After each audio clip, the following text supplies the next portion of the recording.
이혼한 지 10년이 거의 다 되어 가네요. 20대 친구와 술 먹는 자리에서 처음 보게 되었어요. 첫 이미지가 참 남성미 넘치고 든든해 보였어요. 그렇게 처음이자 마지막으로 봤고 그리고는 시간이 참 많이도 지났어요. 20대 그 친구는 학교가 서울이고 운동을 하던 친구라 이곳 친구들과는 어울리는 시간이 많지 않았던 것 같아요. 그렇게 시간은 흘러갔고 저도 제 생활, 제 조그마한 사업과 일상을 즐기며 살고 있었어요. 이제 30대 중반이 되었어요. 아직까지 제 일하며 꾸미기 좋아하고 수수한 세상 물정 모르는 순딩이로 세월은 가고 있었죠. 그러던 중 친구 남자에게 전화가 왔어요. 한 잔 먹자는 전화였어요. 누구와 있는지 물었고 친구 남자는 땡땡이랑 선배랑 먹고 있다고 했어요. 그 땡땡이가 제 남편이 된 사람입니다. 순간 저는 빨리 가야 할 것 같은 아니 빨리 갔어요.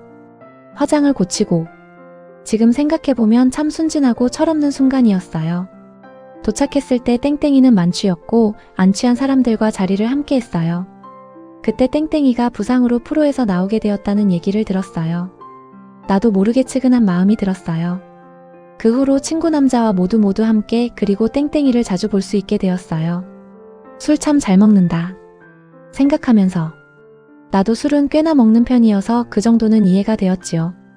서로 연락처 알 만큼 편안한 사이가 되었고 자주 보게 되었어요.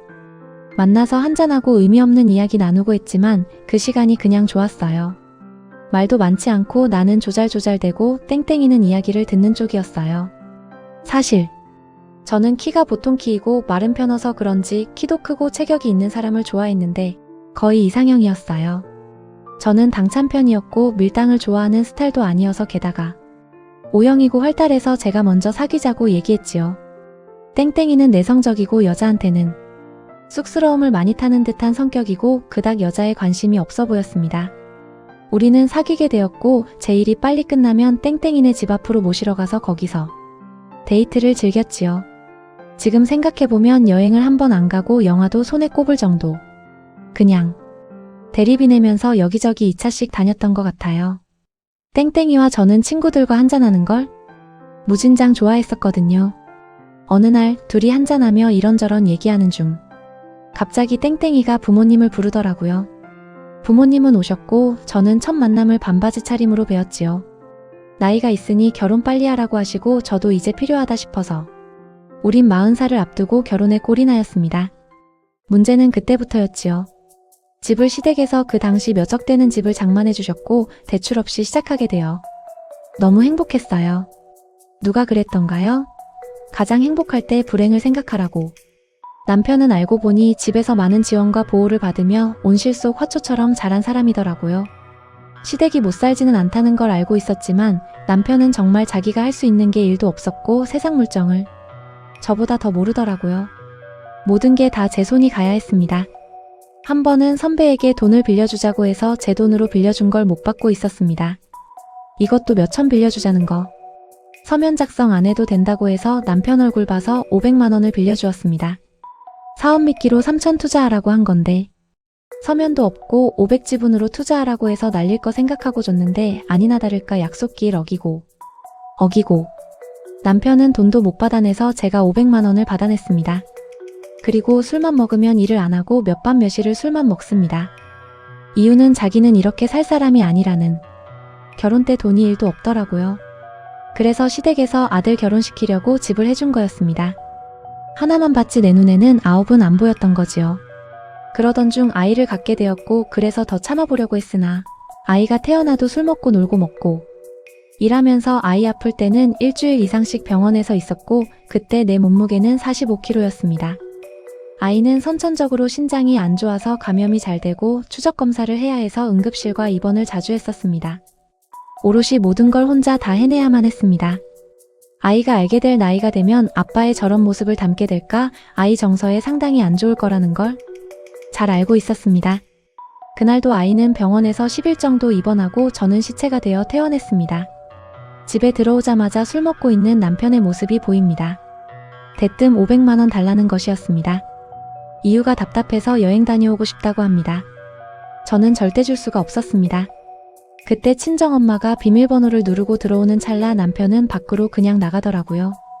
친정엄마는 이런 모습을 보고 놀라며 아이 짐과 제 짐을 싸게 하고 우리는 곧 친정으로 갔습니다. 이게 끝이 되었고 이혼 소송을 시작하였습니다. 남편 엄마라는 사람과 둘이 친권은 남편 쪽에서 취하고 저보고는 양육권 가지라고 하더라고요. 저는 절대 인정 못한다고 하여 소장을 접수하였고 파탄의 원흉인 그들은 친권을 포기하고 제가 친권, 양육권을 다 가져오기로 하고 양육비는 50만 원을 준다고 하더군요. 기가 막히는 노릇이지만 빨리 끝내고 싶어서 그렇게 합의하였습니다. 그로부터 내 아들은 참 잘 크고 있습니다. 물론 아직 엄마 아빠가 이혼한 사실은 모르고 있습니다. 전 남편은 아직도 술 먹고 전화를 하고 투정 부리다가 미안하다고 하다가 아들 보고 싶다고 하다가 제정신이 아닌 것 같습니다. 이혼은 나를 살려준 선택이라는 걸 잘 알게 되었습니다. 그런데요. 양육비는 8년 동안 10번도 못 받았습니다. 일을 안 하니 받을 수 없고 재산은 전 시어머님이 다 가지고 계셔서 제가 받을 수 없더군요. 시어머님은 돈밖에 모르는 냉혈인이거든요.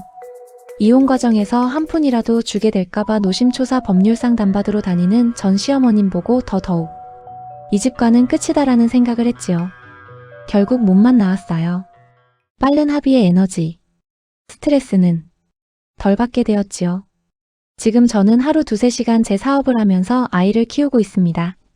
많은 돈은 아니지만 둘이 생활하는 데는 아직은 큰 불편함이 없어요.